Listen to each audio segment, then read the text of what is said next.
이제 그만 남 좋은 일 하자고요. 이 영상까지 보러 오셨다면 답답한 마음 해볼 거 다 해보셨을 거 아니에요. 저도 10년 전부터 남의 물건만 팔았었어요. 공급사 물건 열심히 팔면 누구 좋은 건가요?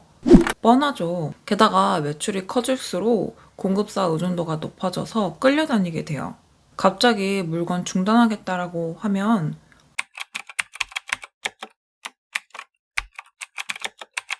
차라리 지금 매출 안 클 때 온라인 커머스 공부 전체 했다고 생각하시고 이 길을 제안 드립니다.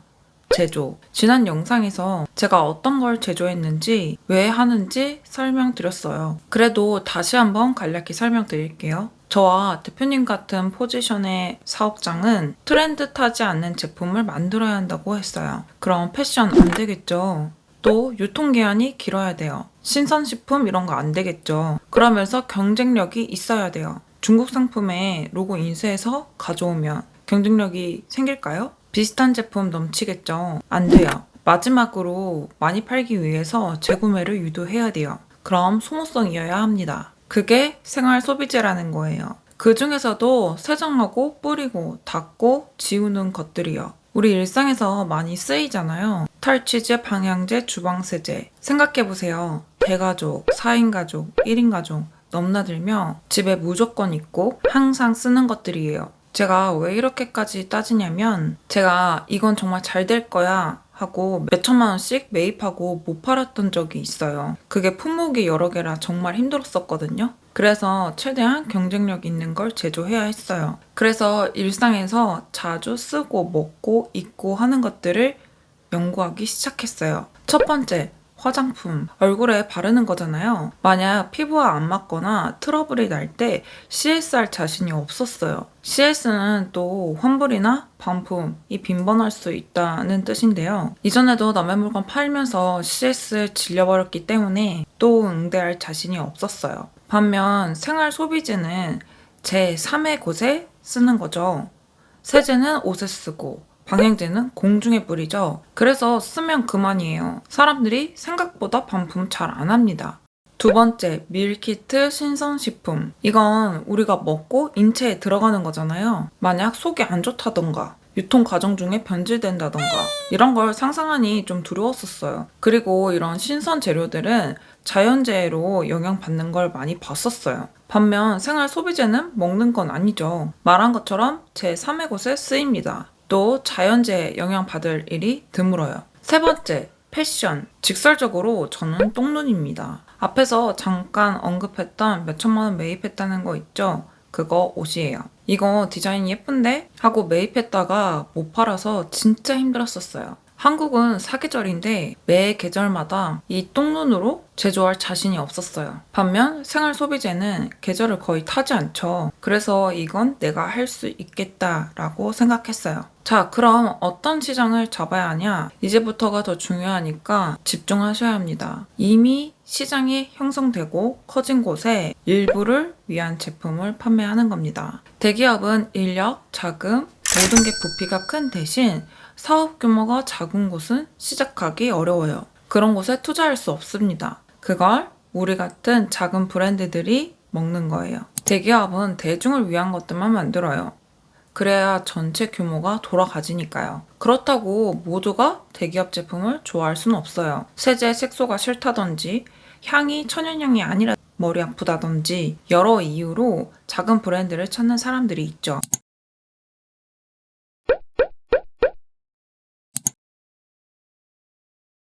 이 방법은 이미 시장이 형성되었기 때문에 어떤 취향을 팔지만 결정하면 됩니다. 신도시의 형성 과정을 보면 이해가 빨라질 거예요. 대단지에 아파트들이 들어오면 주변에 상권이 생기죠. 여기에 자영업자분들이 장사하러 들어옵니다. 비슷한 원리예요. 아파트는 대기업, 상권이 생긴 다음에 들어오는 자영업자들은 우리입니다. 제가 생활 소비재가 작은 브랜드가 적다고 느낀 건 딱 화장품이랑 비교할 때였어요. 생활 소비재 하면 딱 떠오르는 브랜드들 뭐가 있나요? 대부분 대기업 제품일 거예요. 그만큼 일부 기업들이 독식하고 있다라는 겁니다. 하지만 화장품 브랜드 같은 경우는 지금 당장 친구들한테만 물어봐도 처음 들어본 생소한 브랜드들 제품을 많이 쓰고 있어요. 15년 전만 해도 화장품 브랜드는 라네즈, 설화수 등등 이런 것들만 있었는데 지금은 작은 브랜드들 거 많이 쓰죠. 그래서 생활 소비재 쪽이 화장품만큼은 아직 활발한 단계는 아닌 것 같다라고 생각을 하고 있습니다.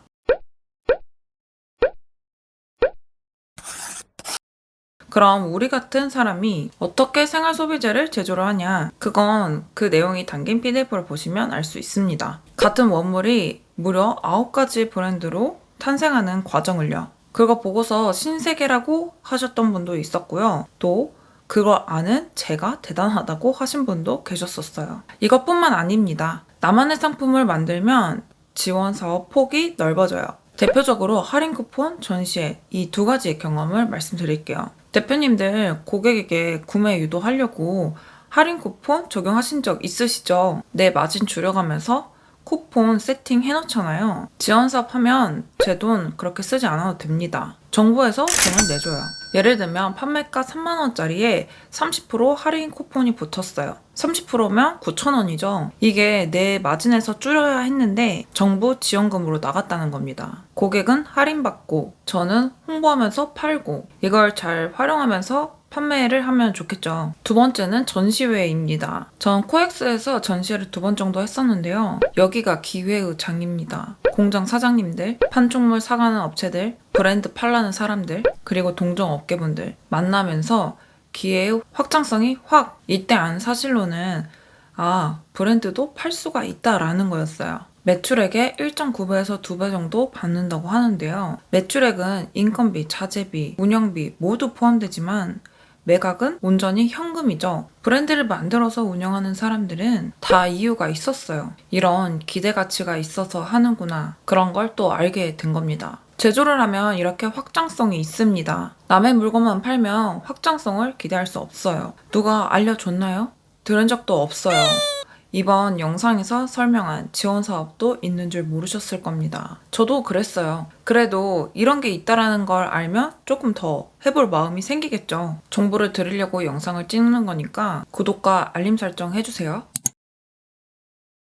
자, 이처럼 겉으로 보기에는 같은 판매자이지만 내 거 파냐 남의 거 파냐에 따라서 확 달라집니다. 사업 30년 이상 하신 대표님이 이런 말을 하신 적 있어요. A 사장님과 B 사장님은 두 분의 시작은 비슷했었대요. A 사장님은 남의 물건 팔고 B 사장님은 본인 물건을 판매하셨대요. 처음은 A 사장님이 잘 나갔지만 더 잘해보려고 해도 한계가 걸리더래요. B 사장님은 내 것을 판매하니까 처음은 더뎠지만 한계가 없더래요. 자, 그럼 대표님들은 어떤 걸 선택해야 할까요? 이래도 어렵다면 나의 3년 뒤, 5년 뒤를 생각해보세요. 그럼 선택이 빨라질 겁니다. 남의 것을 팔고 있는 나의 모습.